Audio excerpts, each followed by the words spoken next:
అసలు శక్తి అంటే వేసుకునే బట్టల్లో ఉంటుందా లేక సాధించే ప్రతిభలో ఉంటుందా?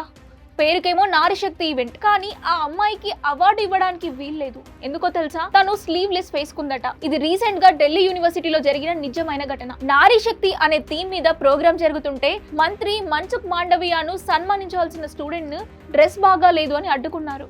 కానీ ఆ అమ్మాయి ఏమంటుందంటే, ఆర్గనైజర్స్ చెప్పిన డ్రెస్ కోడ్ తాను పాటించానని, కానీ స్లీవ్లెస్ గురించి ముందే ఏం చెప్పలేదని ఆమె ఆవేదన వ్యక్తం చేస్తోంది. గతంలో కూడా కొందరు మంత్రులు మహిళల వస్త్రధారణపై వివాదాస్పద వ్యాఖ్యలు చేశారు. తెలంగాణ మాజీ హోంమంత్రి మహమ్మద్ అలీ మహిళలు యూరోపియన్ డ్రెస్సులు వేసుకోకుండా ఒంటిని పూర్తిగా కప్పే బట్టలు వేసుకోవాలని గతంలో వ్యాఖ్యానించారు. అలాగే మధ్యప్రదేశ్ మంత్రి కైలాష్ విజయవర్గీయ కూడా కొందరు అమ్మాయిలు వేసుకునే బట్టలు చూస్తే శూర్పణఖలా కనిపిస్తారు అని అభ్యంతరకర వ్యాఖ్యలు చేశారు. తీరత్ సింగ్ రావత్ ఉత్తరాఖండ్ మాజీ సీఎం చీలిన జీన్స్ వేసుకునే వాళ్ళు పిల్లలకి ఏం సంస్కారం నేర్పుతారు అని ప్రశ్నించారు. ఒక పక్కన మహిళా సాధికారత, ఉమెన్ ఎంపవర్మెంట్ అని నినాదాలు ఇస్తూనే ఇంకో పక్క వాళ్ళు ఏం వేసుకోవాలో ఇప్పటికీ మగవాళ్ళే డిసైడ్ చేస్తున్నారా? అసలు శక్తి అంటే వేసుకునే బట్టల్లో ఉంటుందా లేక సాధించే ప్రతిభలో ఉంటుందా?